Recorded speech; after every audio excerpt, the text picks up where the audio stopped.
मुंबई महापालिकेमध्ये महापौर कोणत्या पक्षाचा होणार याकडे सर्वांचंच लक्ष लागलेलं असतानाच एकनाथ शिंदेंसाठी प्रतिष्ठेचं असलेल्या कल्याण डोंबिवलीमध्ये मोठी राजकीय उलथापालथ झाल्याचं पाहायला मिळतंय।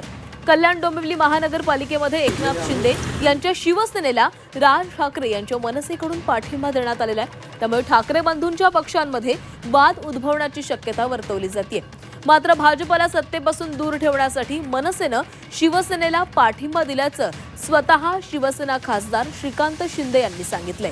कल्याण डोंबिवली महापालिकेवर सत्ता स्थापन करायची असेल तर 62 हा बहुमताचा आकडा गाठणं महत्त्वाचं आहे। सध्या शिंदेंच्या शिवसेनेकडे 53 नगरसेवक आहेत तर भाजपकडे 50 नगरसेवक आहेत। या निवडणुकीमध्ये ठाकरे गटाचे 11 आणि मनसेचे 5 नगरसेवक निवडून आले होते।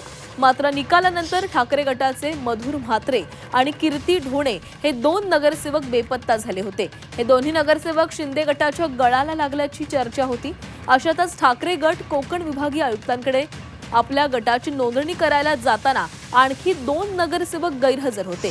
हे नगरसेवक मनसेच्या गोटात गेल्याची ही चर्चा आहे। त्यामुळे ठाकरे गटाच्या नगरसेवकांचं संख्याबळ 11 वरून 7 वर आलेलं आहे।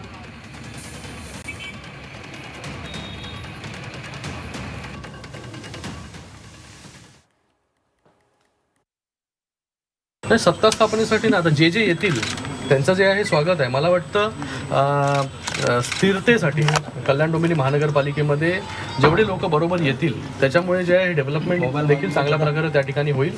मला वाटतं मनसेला देखील तेच वाटत असेल। राजू पाटील जे आहेत हे माझे मित्र देखील आहेत आणि त्यांना असं वाटतंय की बाबा डेव्हलपमेंटमध्ये आपण सगळ्यांनी जे आहे एकत्र असलं पाहिजे आणि त्यासाठी त्यांनी जे आहे शिवसेनेला जे आहे समर्थन, महायुतीला समर्थन आपण बोलूया, महायुतीला समर्थन जे आहे दिलेलं आहे।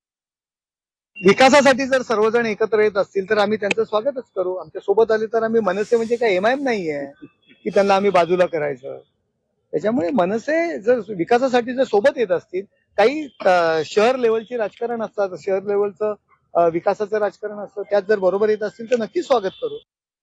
त्या संदर्भात तिथले आपले स्थानिक जे आमचे पदाधिकारी आहेत ते या संदर्भातली भूमिका स्पष्ट करतील, कारण मी आता सध्या सर्वोच्च न्यायालयाची जी सुनावणी आहे त्याकरता या ठिकाणी आलेलो। तुमच्याकडे काय माहिती त्या केसच्या अनुषंगाने? मला काही माहीत नाही त्या संदर्भातली। ती माहिती आमचे तिथले स्थानिक पदाधिकारी ते तुम्हाला देतील।